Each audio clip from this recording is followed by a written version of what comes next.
Você já precisou tomar uma posição firme pelo que era correto? Como você se sente quando parece que você é o único a discordar do grupo? Algumas vezes enfrentamos situações onde os outros estão fazendo coisas erradas e nós precisamos nos manifestar. Israel já estava tão acostumado com a idolatria que parecia que Elias era quem estava causando esse problema. Mas Deus logo esclareceria tudo para eles. Fé no alto da montanha é o tema da lição dessa semana. Eu sou Matheus Diniz. E eu sou Neila Oliveira. E você está no canal Lamed, onde você estuda a Bíblia de um jeito diferenciado. É isso aí, caso você seja novo aqui, não perca os nossos que estamos acompanhando. Já estamos completando um ciclo inteiro de estudo da Bíblia. Caso você não faça parte aqui, inscreva-se para participar conosco e não perder nenhum episódio. Deixe também o seu like, o seu comentário, não esqueça de compartilhar com seus amigos. E agora sim, vamos para o vídeo. Durante os 3 anos e meio de fome em Israel, Elias sofreu pelo povo. Ele contemplava o cenário caótico e orava para que o povo se arrependesse logo, para que Deus pudesse voltar a abençoá-los. Porém, o povo parecia adormecido. Acabe deu ordens para procurarem por Elias, mas ele não pôde ser achado em nenhum lugar do reino. Jezabel e os profetas de Baal odiavam cada vez mais o profeta do Senhor e atribuíram a ele essa desgraça que estava acontecendo no reino. Estava chegando o tempo para que o povo tivesse a oportunidade de enxergar o verdadeiro problema. Aqui em 1 Reis 18, nós lemos: Algum tempo depois, no 3º ano da seca, o Senhor disse a Elias: Vá apresentar-se ao rei Acabe, diga-lhe que enviarei chuva. Elias obedeceu ao Senhor e deu início à viagem. Você se lembra que a capital do reino de Israel era Samaria? Bom, a fome foi tanta que chegou a atingir até mesmo a capital do reino. Acabe estava tão preocupado que deu ordens para que seu mordomo Obadias saísse para procurar alguma fonte, riacho, alguma coisa onde pudesse encontrar pastos para os rebanhos do castelo. Acabe estava tão preocupado que ele decidiu acompanhar Obadias nessa missão. Por uma questão de logística, eles dividiram o território. Então Acabe foi para uma direção e Obadias foi para outra. Mas aconteceu que enquanto Obadias estava ali procurando um lugar com pastos, ele encontrou Elias. E Elias deu a ele uma missão diferente da que Acabe havia dado a Obadias. Ele deveria avisar ao rei que, em vez de encontrar pasto, ele tinha encontrado Elias. Obadias ficou aterrorizado. Dar essa notícia para o rei seria a mesma coisa que pedir a morte. Elias tinha sido caçado por outras nações e reinos também, e ninguém tinha sido capaz de encontrá-lo. Imagina agora quando Obadias fosse dar essa notícia para Acabe, de repente o Espírito do Senhor toma Elias e o leva para outro lugar. Elias garantiu que Obadias poderia dar essa mensagem sem preocupação. Ele ficaria ali mesmo, esperando. Veja só qual foi a reação de Acabe. Sentindo uma mistura de espanto e terror, o rei ouviu Obadias dar a mensagem a respeito do homem que tanto temia e odiava, e que tinha procurado com tanta insistência. Será que o profeta pronunciaria outro juízo sobre Israel? O coração do rei estava cheio de temor. Ele se lembrou do braço paralisado de Jeroboão. Acabe não deixaria de obedecer à intimação do profeta, nem ousaria levantar a mão contra o mensageiro de Deus. Acompanhado por um batalhão de soldados, o rei, com muito medo, saiu ao encontro do profeta. Você consegue imaginar como foi esse encontro? Para disfarçar o seu medo, Acabe já chegou acusando Elias de ser o perturbador de Israel e ele ser o causador de tudo aquilo que estava acontecendo e de todos os juízos estarem caindo sobre Israel. Essa é uma atitude bem comum de quem está errado e tenta inverter o jogo. Veja só.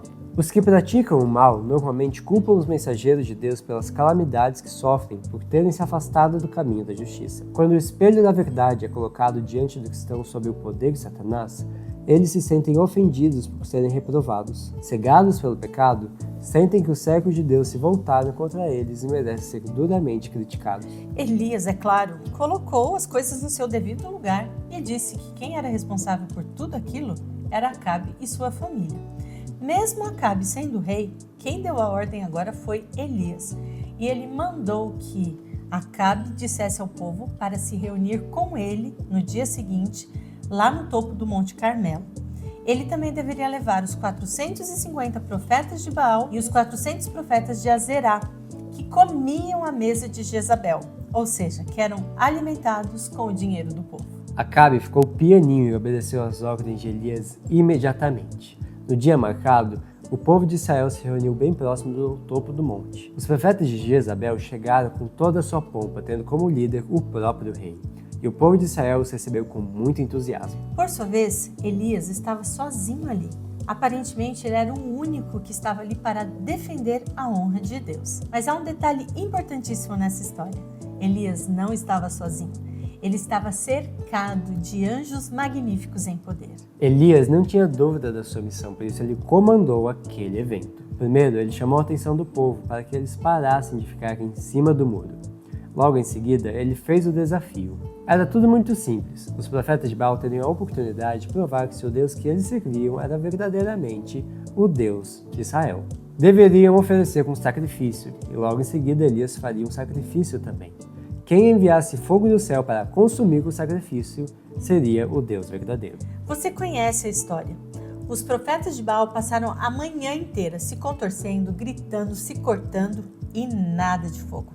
Nós lemos aqui no livro Os Ungidos a respeito dessa cena patética. Satanás teria ficado muito contente em socorrer os que trabalhavam para ele com tanta dedicação. Com muito prazer, teria enviado fogo para queimar o sacrifício. Mas Jeová limitou a ação de Satanás e ele não pôde lançar sobre o altar de Baal uma única faísca. Ao fim do dia, os profetas de Baal já estavam exaustos e Elias ainda tirou onda deles. E agora chegou a vez dele fazer o seu sacrifício. Estava na hora do sacrifício da tarde, então Elias chamou o povo para que eles se aproximassem. Então ele reconstruiu o altar de Jeová, que era usado antigamente pelo povo de Israel para adorar ao Deus vivo naquele local. E assim escolheram 12 pedras, representando cada uma tribo do povo de Israel. Ele reconstruiu o altar do Senhor. Assim que reconstruiu o altar, Elias abriu uma valeta em volta dele. Ele então arrumou a lenha, colocou o animal sobre o altar, deixou tudo preparado. Depois ele ainda mandou que despejassem 4 jarras de água e que repetissem isso por 3 vezes. A água então escorreu do altar e encheu a valeta. Em atitude solene, Elias lembrou o povo do período de apostasia. O profeta os convidou a humilhar o coração e se voltarem novamente para o Deus que os pais deles tinham adorado. Assim a maldição cessaria. Então, curvando-se perante o Deus invisível, levantando as mãos para o céu e oferecendo uma oração, ele disse: Ó Senhor, Deus de Abraão, Isaque e Jacó, prova hoje que és Deus em Israel e que sou teu servo. Prova que fiz tudo isso por ordem tua. Ó Senhor, responde-me, que este povo saiba que tu, ó Senhor, és o verdadeiro Deus e estás buscando o povo de volta para ti. Que incrível! Elias mal terminou a oração e chamas de fogo como relâmpagos brilhantes desceram do céu sobre o altar, devorando o sacrifício, lambendo a água da valeta e consumindo até mesmo as pedras do altar. E todos ficaram maravilhados com o espetáculo. A reação imediata do povo foi gritar: O Senhor é Deus! O Senhor é Deus! O Senhor é Deus! Finalmente, Israel despertou do engano. E assim, por ordem de Elias, todos os profetas de Baal foram mortos. Mesmo com essa demonstração clara, eles se recusaram a se arrepender.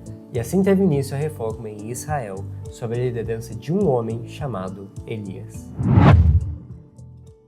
Escolhemos 2 lições da história desta semana.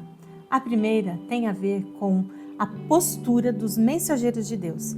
Eles não devem ter medo de chamar o pecado pelo nome. E não devem permitir que a comodidade ocupe o lugar da fidelidade. Eles precisam se preocupar com a salvação das pessoas. Não é por amor ao próximo que os pastores amenizam a mensagem sobre sua responsabilidade, mas porque são condescendentes consigo mesmos e amam a vida fácil. O verdadeiro amor busca primeiro a honra a Deus e a salvação do próximo.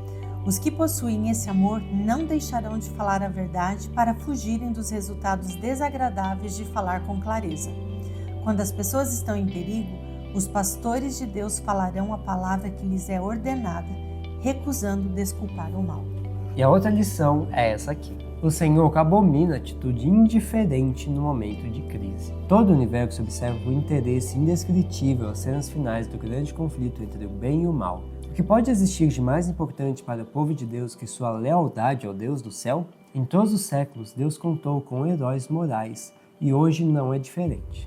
Deus tem bênçãos especiais para as pessoas de ação, aquelas que não se desviam do dever, mas que perguntam: quem é pelo Senhor? Essas pessoas submetem a sua vontade à lei de Deus. Amam mais a Deus do que a própria vida.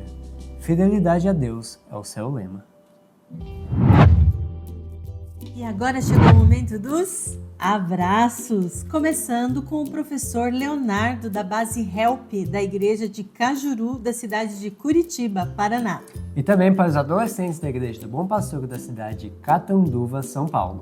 Base Nação da Cruz da igreja Liberdade da cidade de Itamaraju, Bahia. Para a base Luzeiro Chim da cidade de Terra Roxa, Paraná. Para os adolescentes da igreja Jardim Ariane da cidade de Redenção, Pará. Para a base Sar Shalom da cidade de Planalto, da cidade de Alenquer, Pará. Base Estrela da Manhã da cidade de Foz do Iguaçu, Paraná. Para a base Team VIP da igreja do Jardim Colorado, da cidade de Tucuruí, Pará. Base Zaia da cidade de Boa Nova, Bahia. E também para as bases Sal da Terra e Vozes de Deus, do distrito de Jardim do Sol, da cidade de Londrina, Paraná. E é isso aí, que bom que você ficou com a gente até o final deste vídeo. Se você gostou, deixa o seu like, deixa o seu comentário, compartilhe com seus amigos. Se não é inscrito, aproveite, se inscreva e a gente vê você no próximo vídeo.